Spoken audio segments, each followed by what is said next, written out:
ہمارے بغل میں دسترخوان پہ یا کرسی پہ کوئی مزدور غریب بیٹھ جائے تو ہم کہتے ہیں کہ وہاں بیٹھ جاؤ، ادھر چلے جاؤ۔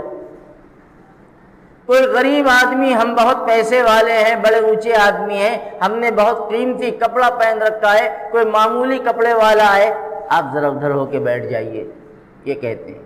اور جو اپنا ہوتا ہے، آئیے آئیے آئیے، آپ کے لیے جگہ خالی ہے۔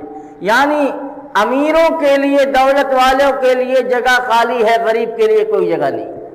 یہ آج ہم کرتے ہیں، سماج کرتا ہے اور یہی سوچتا ہے۔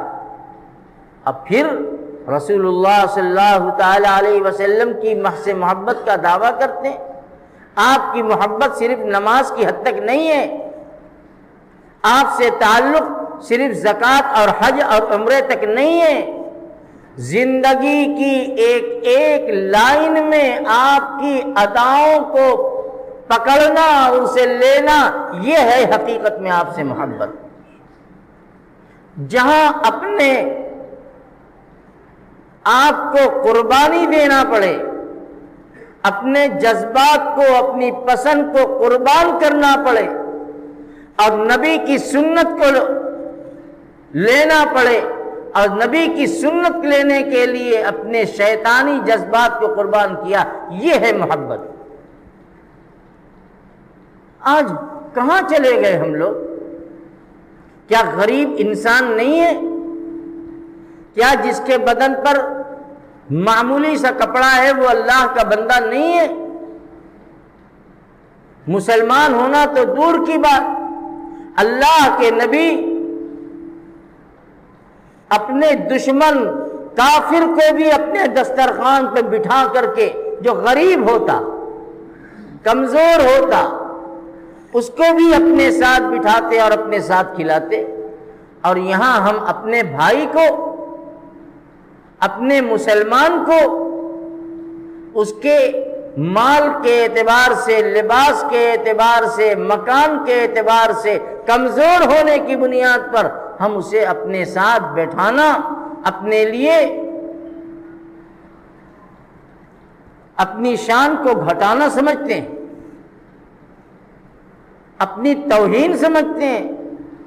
میرے بھائیوں، یہ سوچ اچھی نہیں ہے۔ ہم اپنی دعوت کریں، شادی کی تقریب ہو یا کوئی بھی ہو، اپنے کھانے کو برکت والا بنانا چاہتے ہیں تو اپنی دعوت میں غریبوں کو بھی شریک کرنا چاہیے۔ صرف یہ نہیں کہ وہ محلے کے بڑے رئیس آدمی ہیں، بڑے پیسے والے ہیں، ان کی بڑی عزت ہے، ان سے رشتہ کوئی نہیں ہے، لیکن ہاں انہیں ضرور بلانا، انہیں ضرور بلاؤ۔ اور ہمارا رشتہ دار، ہمارا خاندان کا آدمی غریب ہے تو کہتے ہیں کوئی ضروری نہیں ہے کہ انہیں بلایا جائے۔ کیوں؟ اس لیے کہ وہ ہمارے لیول کا نہیں ہے، وہ ہمارے برابر کا نہیں ہے۔ اپنے خاندان کے، اپنے تعلق والوں کو غربت اور کمزوری کی بنیاد پر چھانٹ دیا جاتا ہے، اور دوسرے لوگوں کو دولت اور مال کی بنیاد پر ان کو جو ہے آگے جگہ دی جاتی ہے۔ اس سوچ کو بدلیے۔ اللہ کے نبی نے فرمایا کہ وہ کھانا بڑا بابرکت ہے جس کھانے کے اندر غریب شریک ہے۔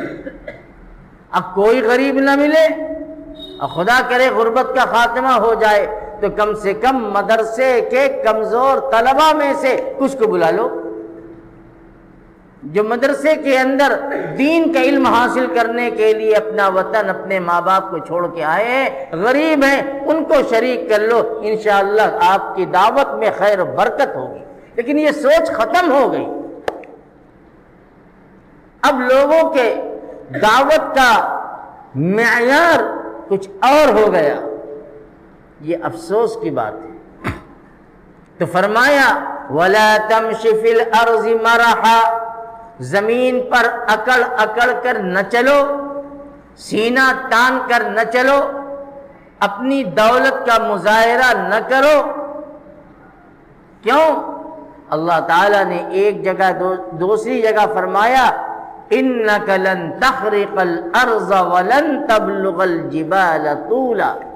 ایک جگہ اللہ نے یہ فرمایا کہ زمین پر اکڑ کر مت چلا کرو، اس لیے کہ تم زمین کو نہ تو پھاڑ سکتے ہو، وَلَن تَبْلُغَ الْجِبَالَ طُولًا، اور نہ تو پہاڑ کی اونچائی کو پہنچ سکتے ہو، یعنی جتنا بڑا خدا نے بنا دیا، جس قد کا جس سائز کا بنا دیا اتنے ہی بڑے رہو گے، اور جو طاقت دی ہے اتنے ہی رہو گے۔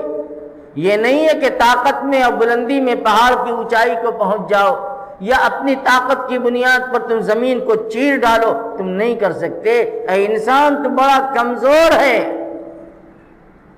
پھر کیوں اپنی دولت پر اتراتا ہے؟ پھر کیوں اپنے مال اور مکان پر اتراتا ہے؟ کیوں اپنی پراپرٹی پر ناز اور فخر کرتا ہے جب تیری حیثیت کچھ بھی نہیں ہے؟ اور جو ملا ہے وہ ہم نے دیا ہے تو ملا ہے، تم ماں کی پیٹ سے نہیں لے کر آئے تھے، ہم نے آج دیا ہے، ہم دینے پر بھی قادر ہیں، ہم لینے پر بھی قادر ہیں۔ اور جو آیت میں نے پڑھی تھی اس میں اللہ تعالیٰ نے فرمایا ان اللہ لا يحب كل مختال فخور۔